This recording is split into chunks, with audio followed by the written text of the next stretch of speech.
Hello les amis, j'espère que vous allez tous et toutes très bien. Ici ça va super bien, je suis tellement ravie de vous retrouver aujourd'hui et même demain, en fait tout le week-end, pour filmer un vlog. En fait je vous emmène avec moi, avec nous même, dans notre week-end, un week-end un peu classique chez nous. Mais vous allez voir, on fait quand même pas mal de choses et je pense qu'il y a pas mal de choses qui pourraient vous intéresser. Dès que j'ai ouvert cette chaîne YouTube, c'était vraiment une volonté pour moi de sortir un petit peu du carcan d'Instagram que j'avais jusqu'ici en fait, qui est de bien sûr pouvoir produire du contenu etc, mais sur lequel on ne peut pas réellement en fait montrer notre personnalité. Et donc moi mon objectif c'est vraiment de me lier avec vous, que vous me connaissiez, que je vous connaisse via tous les commentaires que vous me laissez et toutes les choses que vous me racontez sur votre propre vie. Et donc pour moi c'était une évidence de commencer les formats vlog. Alors je dis pas que ça va être un format ultra régulier sur cette chaîne, mais en tous les cas j'avais vraiment très envie de vous emmener sur le week-end. Actuellement on est samedi matin, il est avant 9h, il doit être 8h50, quelque chose comme ça. On a mis le réveil ce matin parce qu'on a beaucoup de choses à faire aujourd'hui. Souvent le samedi c'est un peu speed, on a pas mal de trucs un peu obligatoires à faire et on a quand même envie de caler des choses aussi de loisirs dans cette journée. Personnellement j'ai commencé la journée en me réveillant tout doucement dans mon lit avec la chienne qui était montée sur le lit. En fait on l'a depuis 3 mois et demi maintenant, Ebrel, on l'aime énormément et à la base on ne souhaitait pas lui permettre en fait de monter sur le lit et sur le canapé, en tous les cas pas jusqu'à ce qu'elle ait quand même suffisamment grandi pour pouvoir comprendre que c'était pas quelque chose de totalement acquis, mais que c'était une autorisation qu'on pouvait lui donner régulièrement. Et vraiment on est ravis d'avoir fonctionné comme ça parce qu'on voit vraiment très bien que maintenant c'est pas une habitude super ancrée chez elle,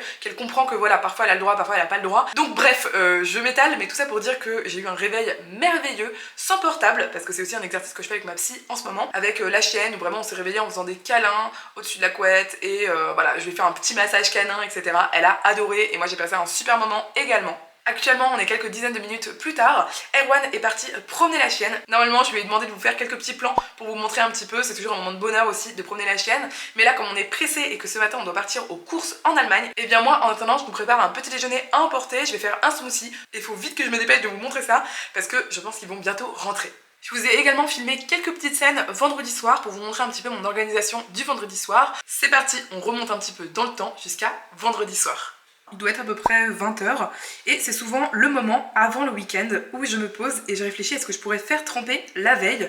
Comme ça je vais vraiment utiliser le temps de la nuit à bon escient, on va dire entre guillemets, ou en tout cas je vais laisser tremper ou cuire des choses tout seul. Donc c'est vraiment hyper pratique, c'est un petit moment d'organisation que j'adore prendre. Donc du coup j'ai sorti un petit peu sur mon comptoir pour vous montrer tout ce que je vais faire ce soir. Ça me prend vraiment 5-10 minutes, ça prend vraiment pas beaucoup de temps, mais ça va m'être extrêmement utile pour tout le week-end. Donc ici j'ai les pommes de terre. Donc c'est les pommes de terre qu'on a achetées en Allemagne qui sont bio, que je vais utiliser pour faire de la cuisson uniquement grâce à la chaleur résiduelle, et elles vont se cuire en fait toutes seules cette nuit sans électricité. Ensuite ici j'ai du soja, donc je vais faire tremper des graines de soja pour réaliser demain à la machine à lait du lait de soja et également par la suite du yaourt. Ici j'ai des haricots blancs que je vais faire tremper ce soir et du coup je les cuirai demain pour avoir des légumineuses et bah voilà, une partie de protéines et de glucides pour notre week-end. Et ici j'ai également, alors on voit pas trop, mais ce sont des graines de tournesol dans un gros bocal. Je vais les mettre à tremper pour pouvoir réaliser une sauce qui ira pour la salade de pommes de terre que je vais faire avec les petites pommes de terre ici, qui du coup demain matin seront cuites directement. Première étape de ma petite routine de ce soir, ça va être de tout simplement faire cuire, ou en tous les cas lancer la cuisson des pommes de terre. Donc ce que je fais c'est que je viens mettre du coup des pommes de terre dans le fond de ma casserole. Je m'assure qu'elles soient à peu près sur une seule couche pour ne pas qu'elles débordent trop au niveau de l'eau. Voilà, je pense que ce sera assez suffisant. Je fais en général la moitié du paquet de pommes de terre en une fois. Et donc là j'ai allumé le feu en dessous et à ce stade je viens ajouter de l'eau qui est déjà bouillante. Donc là j'ai pas réussi à mettre totalement mes pommes de terre sur une seule lignée, donc je viens essayer de faire en sorte voilà, qu'elles se mettent bien pour qu'elles soient bien toutes sous l'eau, sinon ça risque de poser problème au niveau de la cuisson. Évidemment je sale l'eau, je couvre ma casserole et j'attends que ce soit porté à ébullition. Au niveau du soja, c'est les seuls que je dois peser ce soir. Je vais faire tremper 120 grammes, donc c'est ce qu'il me faut pour faire 1,5 litre de lait de soja maison ou 1,5 litre de yaourt de soja maison. Je vais couvrir généreusement d'eau. Ensuite, je me munis d'un grand saladier parce que là, ça va beaucoup gonfler. Et je vais venir mettre mes haricots blancs. Là, je me casse pas la tête, je ne pèse rien, je mets directement le paquet entier, soit 500 grammes. Je couvre complètement d'eau. Ici on voit que c'est en train de bouillir, j'ai déjà éteint le feu juste avant d'allumer la caméra parce que ça commençait un petit peu à déborder. Et donc ce que je fais à ce stade, c'est que j'éteins complètement le feu du coup comme je vous l'ai dit. Et là je vais laisser mes pommes de terre cuire grâce uniquement à la chaleur résiduelle pendant toute la nuit, même si en réalité ça cuit pas toute la nuit, hein, rassurez-vous. L'eau devient froide bien avant la fin de la nuit. Donc ce que je fais tout simplement, c'est que je vais venir couvrir le tout avec 2 torchons. Et en fait je vais créer une sorte de cocotte norvégienne mais faite maison et vraiment pas chère. Et c'est ma méthode pour la chaleur résiduelle. Et là les torchons vont vraiment aider à garder la chaleur en dessous. Et en plus de ça, grâce à mes plaques vitrocérame, ça reste chaud quand même un certain temps quand on pense au fait que la plaque vitrocérame vient de chauffer et qu'en plus de ça, elle a au-dessus d'elle quelque chose du coup de très chaud, voire de bouillant. Je vais laisser ça comme ça et là c'est fini déjà pour mes pommes de terre. Demain je suis assurée d'avoir des pommes de terre qui seront cuites et que je pourrai utiliser pendant tout le week-end sur mes différentes préparations. C'est hyper pratique, ça fait vraiment gagner énormément de temps et pour autant vous avez vu ça m'a pris vraiment 2 secondes. La dernière chose que je souhaite faire tremper, c'est des graines de tournesol pour réaliser demain une crème végétale. Donc là je vais le faire vraiment à l'œil en fonction de ce dont je pense avoir besoin. Et je vais venir du coup couvrir le tout d'eau très simplement. Et voilà, j'oublie tout ça jusqu'à demain. Donc j'aurai des légumineuses qui seront déjà bien trempées. Ici j'ai de quoi faire mon lait et ou mon yaourt de soja maison. Et ici j'aurai de quoi faire une crème pour accompagner du coup les pommes de terre qui vont également cuire juste ici. Et je vais faire tout ça avec de la nette, etc. Bref, je vous montre tout ça demain, vous allez voir. En tout cas j'adore cette petite routine, ça prend vraiment pas longtemps et ça me permet très concrètement de faire des économies sur mes courses au quotidien parce que l'organisation ça aide vraiment énormément pour ça. On revient à samedi matin, je vous montre un petit peu ce que sont devenues les choses que j'ai mises à tremper ou bien que j'ai fait cuire hier. Donc ici on a les pommes de terre, là elles sont parfaitement cuites à ce stade, l'eau est totalement froide, donc ce sera parfait pour faire une petite salade de pommes de terre pour ce midi. Les haricots que j'ai mis à tremper hier, je les ai rincés, égouttés et j'ai ajouté à nouveau un petit peu d'eau. Je vais ensuite mettre tout ça dans ma casserole que j'ai déjà allumée sur feu fort. Et là, étant donné que j'ai déjà de l'eau froide, comme vous pouvez le voir dans ma casserole, je peux me permettre de rajouter de l'eau bouillante, puisque en fait dans l'ensemble, ça fera de l'eau qui sera juste chaude et pas bouillante directement pour les haricots. Donc c'est ce que je vais faire, je vais ajouter pas mal d'eau bouillante. Comme toujours, je sors mes aromates, donc bon, déjà évidemment je sale. Il faut saler bien généreusement, c'est toujours meilleur. Ensuite, je vais venir mettre du thym en branche ainsi qu'un petit peu de laurier. Je vais ajouter encore un petit peu de thym, voilà. Également un demi-oignon propre avec la peau, ça va ajouter vachement de goût au bouillon. Et puis là je pense qu'on est bon, donc le but ça va être de laisser bouillir, évidemment je vais la recouvrir avec son couvercle parce que ça va faire gagner du temps et de l'énergie. Là je vais attendre que ça boue vraiment à grosses bulles et une fois que ça bouera à grosses bulles, je laisserai environ 2-3 minutes bouillir de cette façon. En attendant, je vais me lancer dans la réalisation du smoothie qu'on boira du coup sur la route pour l'Allemagne. Dedans, je vais mettre de la mangue. On a une belle mangue ici qui commence à bien mûrir, qui sent hyper bon. À mon avis, elle va être délicieuse avec du citron parce que mangue citron, ça va trop bien ensemble. À la base, je voulais faire mangue citron banane parce que c'est vraiment mon association préférée de la life, mais on n'a plus de banane parce qu'apparemment j'ai mangé la dernière hier. Je vais ajouter un petit peu de protéines de pois, ça c'est hyper protéiné, hein. Je crois que c'est 80 g de protéines au 100 g et c'est très neutre comme goût, donc ça va pas gâcher du tout le goût de mon smoothie. Ensuite j'ajouterai des graines de chanvre pour nos oméga 3, également un peu de curcuma et du poivre, et derrière ici dans cette bouteille j'ai un reste de yaourt de soja maison que je diluerai avec de l'eau. J'ai sorti mon blender, donc je vais commencer par mettre mon yaourt de soja. Je l'ai directement mélangé à de l'eau pour plus de facilité. Du coup on dirait une sorte de lait hyper épais. Donc ce qui est pratique en plus c'est que quand je fais mon yaourt de soja moi-même, je le supplémente directement en calcium. Si vous avez vu la vidéo vous savez de quoi je parle. J'ajoute quelques graines de chanvre décortiquées, un petit peu de protéines en poudre, un tout petit peu de curcuma, le poivre, la chair de mes mangues. Elles sentent tellement bon, elle est mûre à souhait. Incroyable, on l'a acheté chez Aldi et franchement elles sont excellentes. Je vais essayer de récupérer aussi une partie de ce qu'il y a autour du noyau. La touche finale et pas des moindres, c'est la chair d'un demi-citron. Ça va juste ajouter énormément de goût, ça va être juste excellent avec la mangue. Je vais venir mixer le tout. Ça y est, comme vous pouvez le voir, on a beaucoup de mousse sur mes haricots. Donc là je vais venir écumer un petit peu, c'est ce que je fais en général avec cet outil que j'aime beaucoup, qui me permet quand même de récupérer un petit peu la mousse. J'ai laissé bouillir comme ça pendant environ 2 minutes je dirais. Ensuite je vais éteindre le feu et je vais faire exactement comme mes pommes de terre hier. C'est-à-dire que je vais venir mettre juste au-dessus 2 torchons. Et voilà, le feu est éteint, ça bout toujours à l'intérieur grâce à la chaleur résiduelle. Ça va cuire totalement grâce à la chaleur résiduelle pendant le temps où on est aux courses. Donc encore une fois, j'utilise vraiment les temps morts pour laisser les choses se faire toutes seules, ou bien à la machine, ou sans électricité comme ici. Et c'est trop pratique. Je vais mettre notre smoothie à emporter directement dans un thermos. Comme ça on pourra le prendre dans la voiture et le déguster sur la route. À ce stade, je suis presque prête et mes amours sont pas encore rentrés de balade. Je pense qu'ils vont rentrer incessamment sous peu. Et je vais lancer la fabrication du lait de soja. Donc encore une fois, le lait de soja va totalement se fabriquer pendant que je ne suis pas là, pendant que je suis aux courses. C'est vraiment le pied d'avoir ce genre de machine en fait qui nous facilite la vie de cette façon. J'ai rincé et égoutté le soja jaune que j'ai fait tremper depuis hier. Donc je l'ai mis dans mon robot. Ensuite j'ajoute de l'eau jusqu'à la ligne de 1,5 litre. J'ajoute un tout petit peu d'huile comme d'hab et puis ma cuillère de calcium, une petite cuillère.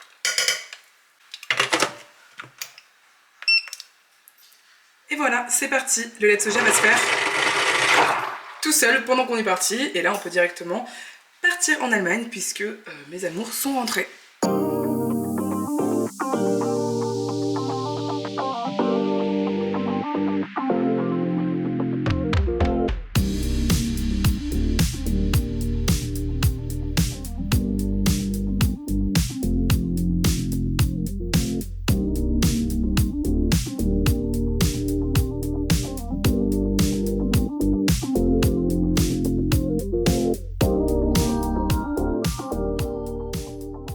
On vient de rentrer des courses, regardez le bonheur que c'est de rentrer et de savoir que le lait végétal est déjà prêt, il est tout chaud et que les haricots ont continué de cuire sans que je n'ai rien à faire, parfaitement cuit, parfaitement fondant. Trop contente! Je vous fais un petit retour de course assez rapide. On a 3 sacs quand même, donc c'est vraiment pas mal. Je vous montre ce qu'on a pris. Donc chez Aldi, on prend surtout des fruits et légumes. C'est vraiment la grande majorité de ce qu'on prend. Parce qu'en général, en fait, les légumineuses, je les achète plutôt en magasin asiatique ou en magasin bio. Et puis j'ai des céréales, j'ai des légumineuses. Donc à partir du moment où, en fait, où chez moi, j'ai des fruits, des légumes, des céréales, des légumineuses, plus des noix évidemment qui sont en général dans mes placards, bah, en fait j'ai ce qu'il faut en réalité pour fonctionner. Et en plus, en général, j'ai des simili aussi dans le congélateur. Donc la semaine en général, ce que j'achète de façon régulière, c'est surtout des produits frais. Du coup, je vais vous montrer tout ce qu'on a pris. Il y avait une belle réduction sur les tomates. C'est des tomates qui sont entre des tomates grappes et des tomates cerises. Elles sont juste excellentes. Vraiment, c'est ce que j'adore chez Aldi. C'est le rapport qualité-prix est incroyable. Vraiment, c'est pas genre vous achetez des fruits et légumes et ils mûrissent jamais, ils finissent par pourrir, ils sont pas bons et tout. Non, vraiment, ils sont vraiment délicieux. Ça, c'était 1,11€ le paquet et il y en a 300 grammes. Toutes les semaines, on prend 2 paquets de graines germées. Il y a 3 graines germées à l'intérieur et ça coûte 1€ pièce. J'aimerais beaucoup faire des graines germées maison. Je pense que je vais m'entraîner au fur et à mesure et puis à la fin je vous ferai une vidéo à mon avis pour vous expliquer comment je fais pour que vous aussi vous puissiez faire des économies et surtout profiter vraiment des bienfaits nutritionnels incroyables des graines germées. Erwan a voulu prendre des champignons, on a également des flocons d'avoine. Je pense qu'Erwan les a pris pour les mélanger avec les flocons 5 céréales qu'il achète en magasin bio et moi ça me sera bien utile si je veux faire un crumble cette semaine. J'adore les crumbles aux flocons d'avoine. J'ai pris d'autres tomates, cette fois-ci des tomates Roma pour faire une bolognaise vegan que je ferai demain en vidéo, du coup en live, en cours de cuisine exclusif pour les Patreon, pour les personnes qui me soutiennent sur Patreon. Je leur propose un cours de cuisine en live avec moi tous les mois. On a également pris des avocats espagnols, ils sont absolument excellents ceux-là et ils sont pas très chers, je crois qu'ils sont genre à 70 centimes pièce. Alors ça j'adore, c'est le rayon boulangerie de chez Aldi, ils ont plein de trucs vegan, trop cool, pas cher du tout.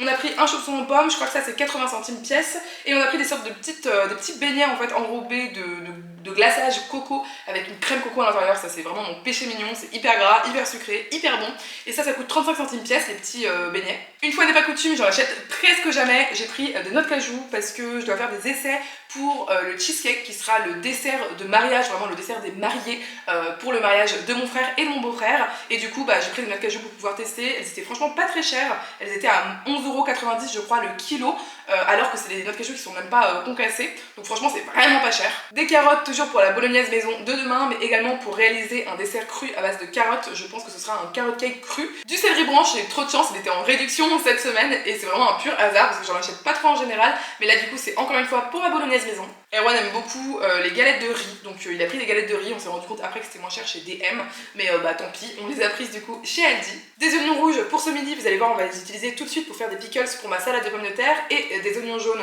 pour mes cuissons dans la semaine. Les abricots étaient également en réduction cette semaine. Ils sont trop bons, j'ai pris vraiment ceux qui me paraissaient le plus mûrs, ils sont presque rouges. Et je pense qu'avec ça, pour le coup, je ferais soit une tarte aux abricots, soit un crumble du coup aux abricots. En ce moment, Erwan prend toutes les semaines un melon de Charente. Alors je sais, c'est paraît bizarre d'acheter un melon charentais en Allemagne, mais ils sont moins chers. Je sais, c'est hyper bizarre, mais c'est comme ça. Et ils sont super bons, vraiment, on les laisse mûrir et ensuite ils sont bien sucrés. Et avec, je fais ma recette, vous savez, de jambon cru vegan, qui est juste exceptionnelle, qui est une recette express, que vous pourrez trouver dans la vidéo que je vous mettrai dans le petit i. Erwan s'est pris du pain de mie aux graines, aux céréales, etc. Je prends toutes les semaines des herbes fraîches chez Aldi, elles sont à 79 centimes le demi-bouquet je dirais, donc c'est pas hyper cher et en plus de ça elles sont super bonnes et ils en ont plein à chaque fois. Les seules herbes fraîches qu'ils n'ont pas c'est du basilic, parfois ça me manque, là ça m'a manqué par exemple, mais c'est pas grave, du coup j'ai pris de l'aneth, ce sera pour la salade de ce midi et également de la ciboulette parce que j'adore faire ma salade façon œuf que vous connaissez très bien normalement. Je vous mettrai également la vidéo dont elle est issue dans le petit i. On a également pris des mèches plates, elles sont trop bonnes, vraiment c'est un pur délice ces pêches plates et elles sont en réduction depuis genre 3 ou 4 semaines, donc ça fait 3 ou 4 semaines qu'on se gave de pêches plates, on en achète au moins 2 kilos toutes les semaines et on les mange pendant la semaine et vraiment on se fait des plaisirs comme ça nous permet vraiment de pas surveiller en fait notre consommation de fruits et on préfère fonctionner comme ça parce qu'on préfère manger des fruits plutôt que des aliments transformés en dessert. Je précise qu'on mange évidemment aussi des aliments transformés en dessert mais simplement du coup quand on a plus de fruits à la maison on est plus tenté de manger des fruits et on sait que c'est mieux pour notre santé donc on préfère fonctionner comme ça lorsqu'on peut se permettre d'acheter ces fruits et en effet la barrette comme ça, donc il y a 6 pêches à l'intérieur, c'est seulement je crois 79 centimes, c'est vraiment pas cher du tout, en gros le kilo c'est 1,89€. On prend aussi pas mal de bananes parce que comme vous l'avez vu ce matin, on en manque assez rapidement en fait parce qu'on mange énormément de bananes, moi j'en mange souvent au petit déjeuner, Erwan aussi, après on fait des smoothies, après parfois on les fait griller au grill comme dans ma vidéo sur le barbecue etc.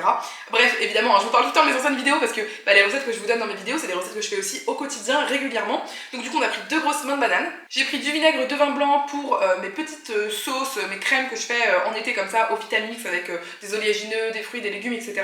Ça rehausse vraiment super bien la saveur donc j'avais envie d'avoir du vinaigre de vin blanc. Ça c'était je crois 1,70€ et les bananes avant c'était je crois 1,11€ le kilo. Je ne sais pas pourquoi Erwan fait une obsession de manger du pamplemousse toutes les semaines donc toutes les semaines il se prend son petit pamplemousse. On a repris les fameux wraps dont je vous parle tout le temps sur Instagram parce que sur Instagram je vous montre régulièrement nos assiettes du quotidien et vraiment ces wraps sont trop pratiques, ils sont assez petits et ils sont protéinés, il y a 7,2 g de protéines par wrap. On est passé chez DM donc on a pris leurs compotes qui sont véganes, qui sont bio et qui sont excellentes, elles sont seulement à 1,45€ les 700 g de compote bio, c'est pas cher du tout et c'est vraiment celles qui sont assez naturelles, vraiment elles sont super bonnes, je sais pas comment vous dire, on sent vraiment que c'est comme du fait maison en fait presque. J'ai pris des graines de tournesol, toujours pour ma recette de bolognaise et également pour ma recette de cheesecake du coup parce que c'est un cheesecake à base de graines de tournesol avec un tout petit peu de cajou.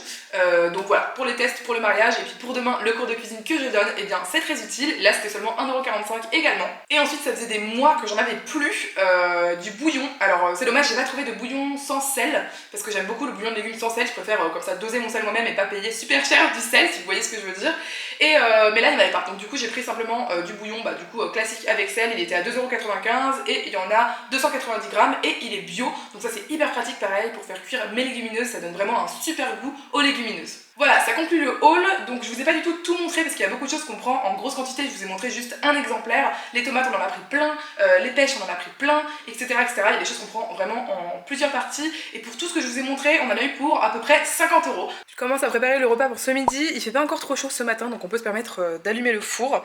Je vais mettre au four du coup cette sorte de tourte que j'ai acheté en surgelé qui est trop bonne avec à l'intérieur du Beyond en fait haché, donc façon viande hachée du coup de bœuf. Je vais venir tout simplement hop le mettre sur ma plaque et puis je vais le mettre au four jusqu'à ce qu'il soit cuit, donc ça doit être une vingtaine de minutes. Ensuite je vais préparer du coup notre salade de pommes de terre, donc pour ça je vais faire une sauce à base de graines de tournesol et de lait de soja. Donc, je vais mettre un petit peu de lait de soja, j'ajoute mes graines de tournesol. Et là le but ça va vraiment être d'avoir une crème qui soit équilibrée. Donc on va venir jouer un petit peu sur l'acidité, le sucré et le salé. Donc du coup je vais commencer par ajouter le jus d'un demi-citron. Je vais ajouter une mini gousse d'ail. Du coup pour équilibrer un petit peu je vais mettre un petit sucrant. Voilà, pas trop. Mais vous allez voir ça va vraiment faire en fait des saveurs qui sont excellentes. Ensuite évidemment je sale généreusement. On va également poivrer. Une demi-cuillère de moutarde mi-forte et je vais déjà commencer à mixer tout ça une première fois. Et voilà, j'ai mixé pendant environ 1 minute. Le Vitamix pour ça c'est incroyable, regardez-moi comme c'est crémeux vraiment. C'est vraiment génial les graines de tournesol pour ça. Alors j'ai goûté, c'est déjà excellent en tant que tel. Ça manque juste un petit peu de sel. Je vais également ajouter ce fond de peau de capre. Et là ça sent trop bon. Je vais venir ajouter mon aneth. Je vais mixer à nouveau, mais juste par petits à-coups, parce que je veux pas que mon aneth soit complètement mixée. Pareil pour mes capres, je veux juste que ce soit mélangé et un petit peu haché. Et voilà, ma crème est prête. Je viens de goûter et de faire goûter à Erwan, c'est juste trop bon. Voilà, donc j'ai sorti mon saladier, je vais y couper directement les pommes de terre qui ont cuit cette nuit. Je vais venir du coup tout simplement ajouter la crème qu'on a faite aux pommes de terre. Je vais ajouter de la nette supplémentaire parce qu'il n'y en a jamais assez, c'est tellement bon. Je remets un peu de poivre et un petit filet d'huile d'olive juste pour la gourmandise.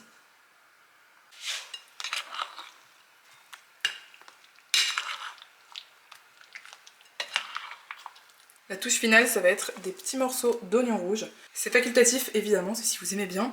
Et si vous avez le temps de faire des petits pickles, pareil, je vous mettrai la vidéo dans laquelle la recette est proposée. Et bien n'hésitez pas à faire des pickles pour cette recette, ce sera encore meilleur. Et voilà, le pique-nique est prêt du coup. Donc ici j'ai la salade de pommes de terre avec du coup j'ai mis plein de graines germées au-dessus parce qu'on n'a pas énormément de légumes dans ce plat. Donc ça me convient bien de mettre des graines germées au-dessus. Ici j'ai les haricots blancs qui sont parfaitement cuits de ce matin. Et en plus j'ai des parts du coup de la tourte à la grecque avec du haché végétal Beyond à l'intérieur. C'est juste trop bon, j'en ai goûté un tout petit bout, c'est excellent. Et j'ai mis également ici un melon, donc je sais pas si on le mangera en dessert par exemple ou même en snack vu qu'on va probablement un petit peu marcher cet après-midi. Et donc j'ai mis un melon que j'ai coupé en deux, j'ai enlevé les graines à l'intérieur et ensuite on va prendre des cuillères et puis on mangera comme ça chacun sa moitié. Donc là on est en pleine préparation pour partir, on va prendre le pique-nique, on va prendre la chienne, on part un petit peu en nature, on va aller voir le mont Saint-Odile et également le village d'Aubernais qui peut-être nous réserve de belles surprises. On va manger là-bas en fait, on va essayer de trouver un petit endroit en nature ou avec une belle vue etc pour manger et on fait aussi ça pour la chienne parce que elle est super heureuse quand elle découvre de nouveaux endroits, quand elle peut être libre, quand elle peut marcher dans la nature etc. Donc c'est parti, on vous emmène avec nous.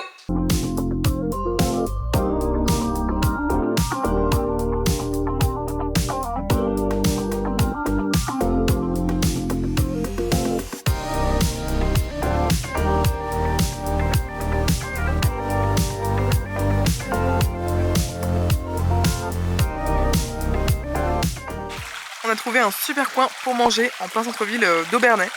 Ebrel, elle, mange de l'herbe parce que c'est une carnivore opportuniste, ne l'oubliez pas. Ici, on a juste une vue trop jolie sur une sorte de petite rivière qui coule. Et du coup, on mange notre pique-nique tranquillement au bord de l'eau. Est-ce que c'est bon, chérie? C'est super bon. Très bon ça. Bon appétit!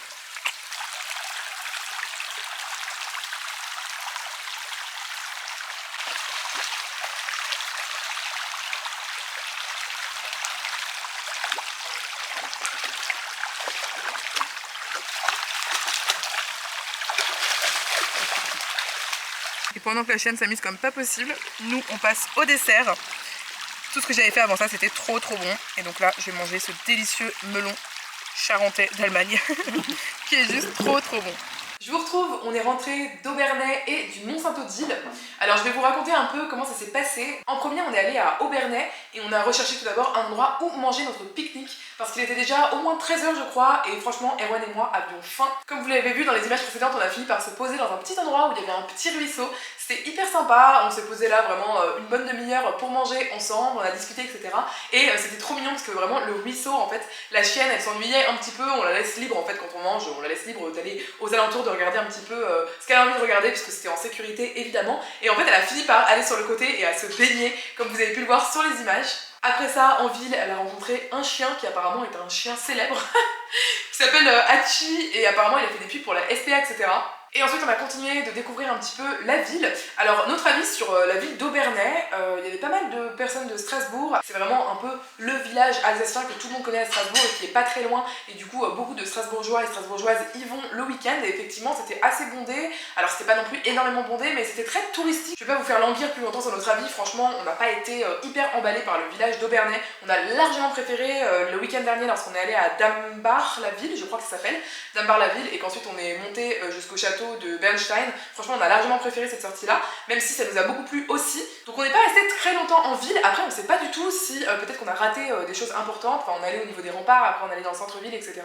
On sait pas trop si on a raté des événements un peu importants de la ville. En tous les cas, on n'a pas été, voilà, on n'a pas été époustouflés. Ensuite, on a repris la voiture, on est allé au Mont-Saint-Odile. Là, on a beaucoup aimé. Franchement, le Mont-Saint-Odile, c'était magnifique. Franchement, la vue était à couper le souffle. Et vraiment, c'était joli. L'abbaye était jolie. L'histoire était intéressante au niveau de la Saint-Odile, etc. Et ensuite, au retour, on est passé en fait par la forêt qui borde du coup le Mont-Saint-Odile pour rentrer jusqu'à la voiture. Donc, on a quand même un petit peu marché en forêt. C'était super agréable. On adore faire ça. C'était super beau. Il y avait des pierres qui étaient posées, enfin des espèces de grosses roches en fait qui étaient posées les unes sur les autres. C'était magnifique. Il y avait des espèces d'escaliers en pierre. C'était juste trop joli. Encore une fois, la chienne était trop contente. Elle était aussi explosée de fatigue, très clairement. Dans la ville d'Aubernais, on est passé dans une petite boutique de souvenirs. Alors, on n'a pas trop l'habitude de passer dans les boutiques de souvenirs. Mais en fait, on est passé parce qu'on a été attiré en vitrine par un produit que je cherche depuis des mois, très clairement. C'est du coup un moule à tarte qui ne soit pas trop grand. Donc effectivement, on a trouvé un moule à tarte de 28 cm qu'on a vu en vitrine. Et ce que j'adore avec celui-là, c'est qu'il est perforé, mais surtout qu'il a un fond amovible. Parce que je cherche toujours un moule à tarte amovible. Et j'aime bien les moules qui sont assez petits et un peu hauts. Ça permet, je trouve, de faire des desserts qui sont plus jolis. Et celui-là, c'est vraiment son cas. Donc je suis trop contente. Du coup, j'ai un deuxième moule à tarte qui est plus petit. Je pourrais faire des quiches qui sont vraiment plus épaisses. Je préfère. Et on a également pris, pareil, quelque chose que je cherche depuis des mois. Je cherchais des bases en occasion. Du coup, c'est un pinceau, mais qui n'est pas en plastique. Parce qu'aujourd'hui, je trouve que tous les pinceaux de cuisine sont en plastique. Et personnellement, ça me gêne d'utiliser du plastique dans ma cuisine. Et du coup, ce pinceau n'est pas en plastique. Donc j'étais très contente de le trouver. Et on a également pris, du coup, un moule, mais cette fois-ci à tarte toujours, mais en forme rectangulaire. Je suis trop contente. C'est vraiment une forme qui est plus originale, etc. Et j'ai très envie de tester des tartes un peu façon panna cotta, etc. Et voilà, j'aime bien le format en fait rectangulaire. On peut faire des parts en fait de forme assez rigolote. Et j'avais envie. Et c'est Erwan qui m'a tout offert. Donc j'étais trop contente. Je pense qu'il voulait me faire plaisir. On en a eu pour 20 € en tout. Pour ce soir, on n'a plus grand chose de prévu, si ce n'est se reposer et manger. Je pense que pour le repas, on va vraiment manger la même chose que ce midi, parce que j'en ai préparé quand même en grosse quantité. Donc on va pouvoir se régaler avec ça. Je pense qu'on va passer du temps en amoureux, en famille. On va ressortir la chaîne probablement très courtement, parce que là, elle est explosée et qu'elle a été bien sortie pour la journée. Pour aujourd'hui, je vais laisser la caméra de côté et on se retrouve demain dimanche. On a un super programme demain. Déjà le matin, je vais donner du coup le cours de cuisine dont je vous ai parlé précédemment. Donc je vous montrerai un petit peu les backstage de tout ça, comment je donne le cours de cuisine, etc. Et après, l'après-midi, on va aller dans un village d'antiquaires. Donc c'est trop bien, c'est vraiment un endroit où il y a plein de marchandes et de marchands d'antiquités en fait, de brocantes. Et on va pouvoir regarder si on trouve quelque chose pour notre intérieur qu'il nous manque. Donc j'ai super hâte de vous emmener demain pour tout ça. D'ici là, je vais bien me reposer et je vous dis à tout de suite dans la vidéo et pour moi, à demain. On est dimanche matin, je vous reprends, il est 10h30. Ce matin du coup, je me suis préparée. On a encore passé un long moment dans le dodo à faire des gros câlins à la chienne. C'était juste un merveilleux moment en famille. Ensuite j'ai pris mon petit déjeuner, j'ai pris, vous savez, le wrap avec le beurre de cacahuète et la banane. Ça me cale bien, c'est hyper rapide, c'est hyper bon, donc j'adore ce petit déjeuner en ce moment. Et là, je suis en train de préparer le cours de cuisine pour mes Patreons.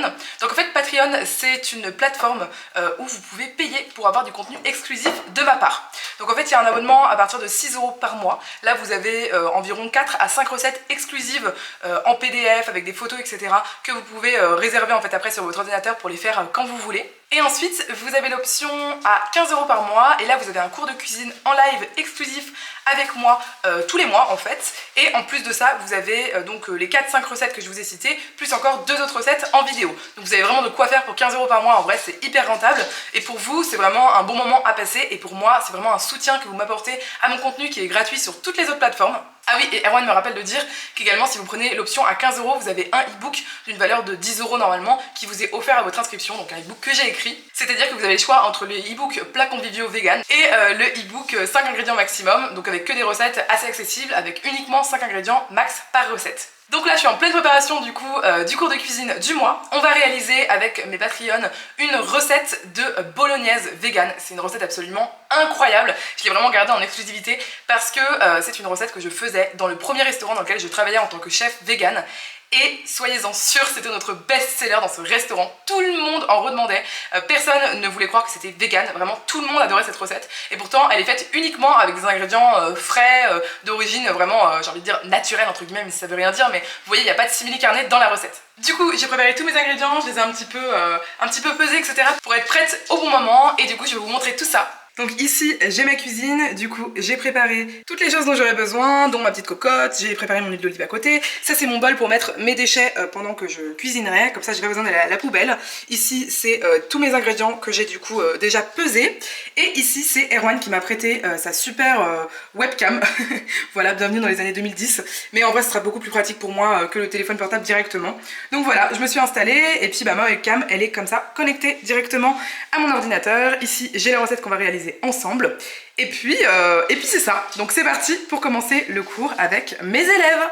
Voilà, donc j'ai mes oignons, donc je vais les éplucher, les hacher, etc. Puis évidemment le but c'est qu'on fasse tout en même temps. Donc je le dis souvent en vidéo, moi je prends toujours ou un petit bol ou une petite assiette à côté.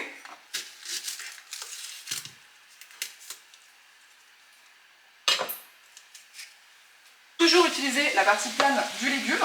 Donc l'ail tu peux l'éplucher et après tu peux le hacher finement.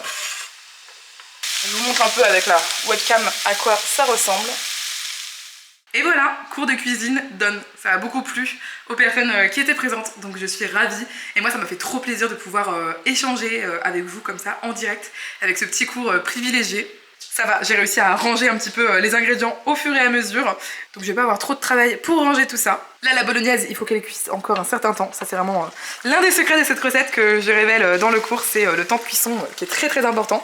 Et on va avoir une délicieuse bolognaise. Juste trop bonne. J'ai trop hâte d'être à ce midi.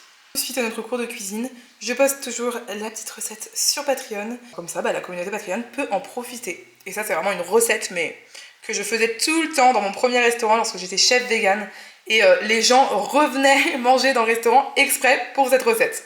Du coup là j'ai fini mon cours de cuisine, mon plat est encore en train de mijoter, ça sent hyper bon. Et en attendant j'ai toujours gardé mon tablier, d'ailleurs j'ai passé un super moment pendant ce cours de cuisine, j'ai adoré. On était en tout petit comité mais franchement c'était super sympa. Vraiment la raison pour laquelle je fais mon métier c'est surtout pour la transmission. J'adore transmettre vraiment, partager avec vous en fait, et quand je peux partager avec vous en direct comme ça, vraiment en direct live, cuisiner avec vous, vous expliquer des choses, répondre à vos questions, qu'on échange aussi sur notre propre parcours de vie, notre propre parcours sur la végétalisation de notre alimentation et tout, ben, je trouve ça hyper intéressant et hyper nourrissant, surtout je ressors à chaque fois de ces cours avec un sourire au visage. Du coup là ça me mise trop de bonne humeur, j'en profite pour me poser là et répondre un petit peu à vos commentaires sur YouTube. Merci infiniment vraiment, hein. Je vous le dis sincèrement aux personnes qui laissent des commentaires sur YouTube, ça me fait super plaisir de les lire. En plus parfois j'ai vraiment des commentaires mais tellement gentils qui m'expliquent en quoi je les aide, etc. Et ça me fait trop plaisir, c'est vraiment mon moteur au quotidien. Là je suis tranquillement du coup en train de répondre à vos commentaires, j'aime bien me poser pour travailler dans le canapé, je suis assez confortable. J'ai la chienne à mes pieds, j'ai mon amoureux qui est en train de faire un peu de ménage dans le fond. Franchement si ça c'est pas le bonheur, pour moi c'est un peu la définition du dimanche parfait, un dimanche à la fois au calme, heureux, dans un petit cocon comme ça, et en même temps aussi un dimanche où on mange des bonnes choses et aussi où on peut sortir, puisque cet après-midi on va aller au village des Antiquaires. Donc c'est un village qui est environ à 30 minutes de Strasbourg, ça dépend de l'endroit où vous habitez, ça peut être 30 ou 40-45 minutes environ, et c'est la première fois qu'on va y aller, mais vraiment j'ai trop hâte de voir ce que ça donne. Je crois qu'il y a 12 marchands ou marchandes, du coup on va, moi je vais finir un petit peu de répondre à mes commentaires, on va faire cuire les pâtes pour aller avec la bolognaise vegan. On va se régaler et ensuite on partira là-bas avec la chienne. Du coup je vous reprends tout à l'heure. Et voilà le résultat du cours de cuisine. Donc pour ce midi on va manger une délicieuse bolognaise végétale. Vraiment elle est incroyable, elle est sans simili et pour autant elle est parfaitement équilibrée et délicieuse. J'adore parce qu'en été du coup je peux faire ça avec des tomates fraîches et c'est encore meilleur. Mais c'est excellent. T'aimes trop? Avec le morceau de carotte et tout là. C'est incroyable.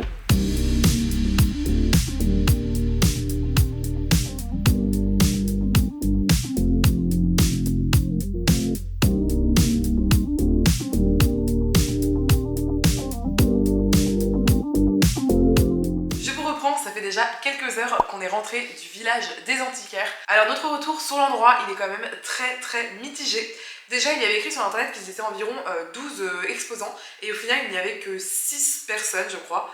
Et en plus de ça, pour être tout à fait honnête, c'était vraiment pas le genre d'antiquaire qui nous intéresse sincèrement. Il y avait un monsieur qui était plus brocanteur, donc c'est vrai que brocanteur en général c'est des prix qui sont plus accessibles, avec des objets qui sont peut-être un peu moins, comment je dirais, un peu moins potentiellement chic, Louis XVI, je sais pas si vous voyez ce que je veux dire, mais on a trouvé vraiment que la plupart des exposants quand même étaient très peu accessibles, à la fois en termes de déco, c'est-à-dire que tout le monde n'a pas envie d'avoir des meubles, des commodes façon Louis XVI chez soi, et également en termes de prix, on a trouvé vraiment que les prix étaient super élevés. J'avoue que lorsqu'on va chez notre antiquaire à Strasbourg, vraiment les prix sont beaucoup plus bas, et pour autant les produits sont très jolis également. Alors bien sûr c'est un autre style, mais en tous les cas nous on préfère pour chez nous. Donc sincèrement on n'a pas été emballé. Le seul truc que je pourrais dire c'est que vraiment les marchands étaient extrêmement sympathiques. On était avec Ebrel et on demande toujours avant de rentrer dans la boutique si on peut prendre la chaîne avec nous. Il faut dire que vraiment absolument toutes les personnes étaient super gentilles avec elle et vraiment super accueillantes, etc. Donc ça c'était agréable, on voyait que c'était des personnes qui étaient vraiment foncièrement gentilles, donc c'est toujours agréable pour le commerce, mais pour être honnête vraiment on n'a absolument rien trouvé, c'était pas du tout dans notre gamme de prix, il n'y avait rien en dessous il y avait des meubles à 700 €, et pour le coup moi qui me faisais une joie d'aller dans ce village d'antiquaire, j'ai été vraiment très déçue.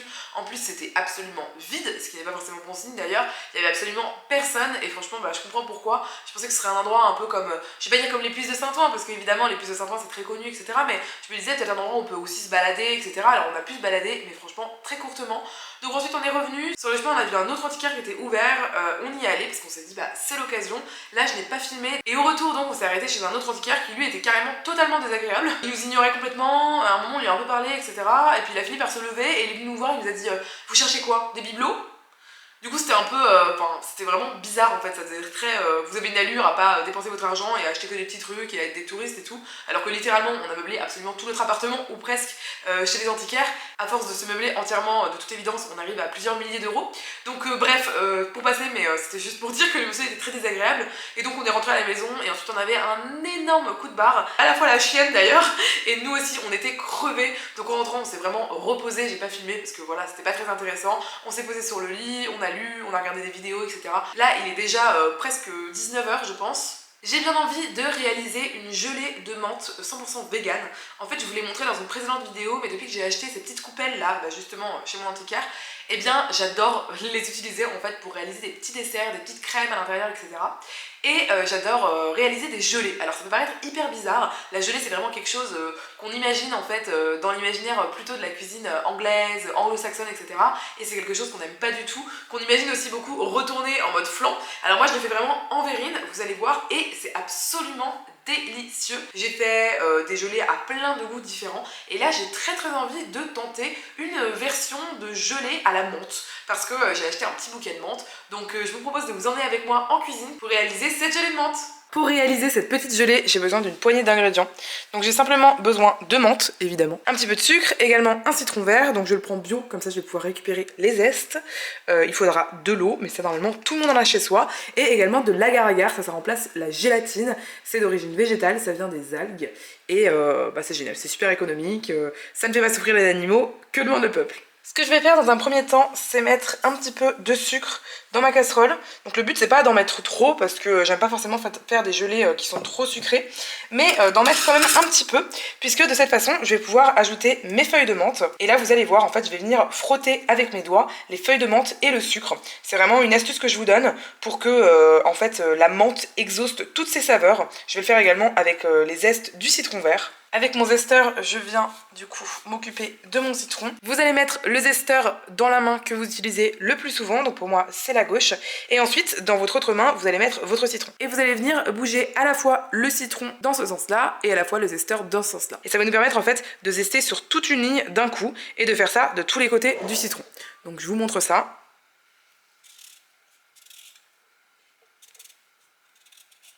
J'ai réussi juste en 2 coups en fait à faire 2 lignes totales sur mon citron. Et en fait faire ça, au lieu de faire plutôt plein de petits endroits comme ça, ça vous évite en fait de rater des endroits, de devoir revenir à d'autres endroits. C'est vraiment plus facile et plus rapide. Et j'ai mis pas mal de temps à comprendre comment on faisait, parce que je mettais tout le temps mon zesteur dans ma main droite. Or je suis gauchère, donc pensez bien vraiment à mettre le zesteur dans la main avec laquelle vous écrivez, ou votre main principale. Regardez déjà tous les zestes que j'ai récupérés avec cette méthode. Je viens les ajouter dans mon sucre et dans ma menthe. Ça y est, j'ai tout dans ma casserole et du coup, je vais, comme je vous l'avais expliqué tout à l'heure, vraiment frotter du bout des doigts. Et ça va vraiment tout changer à votre gelée finale. Je vous invite à faire de même lorsque vous faites un cake au citron par exemple. Vous faites pareil avec les zestes de citron jaune. Vous allez voir, ça va rendre vraiment le sucre très parfumé. Et c'est juste un pur délice. Et personnellement, c'est comme ça que j'arrive vraiment à obtenir une gelée qui soit vraiment savoureuse. Ensuite, je vais venir presser mon citron vert pour récupérer le jus. Ça va également être délicieux dans la gelée. Je l'ajoute dans ma casserole. J'ajoute également de l'eau. Et ensuite, je viens mettre une petite cuillère à café d'agar-agar, donc environ 1 g à 1,5 g, tout en fouettant bien. Vraiment, il faut le mettre en pluie, sinon l'agar-agar va avoir tendance à faire des sortes de grumeaux, et là, ça va pas du tout être agréable. Une fois que le mélange bout, on laisse bouillir pendant 1 à 2 minutes. C'est toujours le temps qui est indispensable pour vraiment faire en sorte que l'agar-agar fasse effet. Je vais venir filtrer un petit peu mon mélange et le mettre dans un récipient avec bec verseur. Puis grâce à mon récipient bec verseur, ça va du coup être beaucoup plus simple maintenant pour moi de venir remplir mes petites coupelles.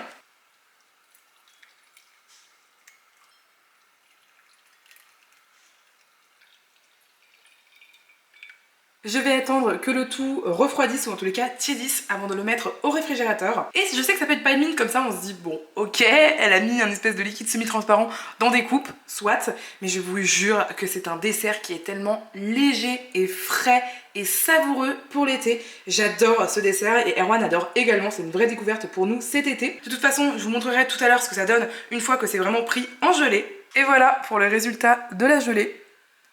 Alors c'est vraiment un dessert qui est très léger, hyper aqueux et en même temps hyper savoureux. Pour l'été vraiment c'est presque entre une boisson glacée et un dessert, c'est absolument délicieux.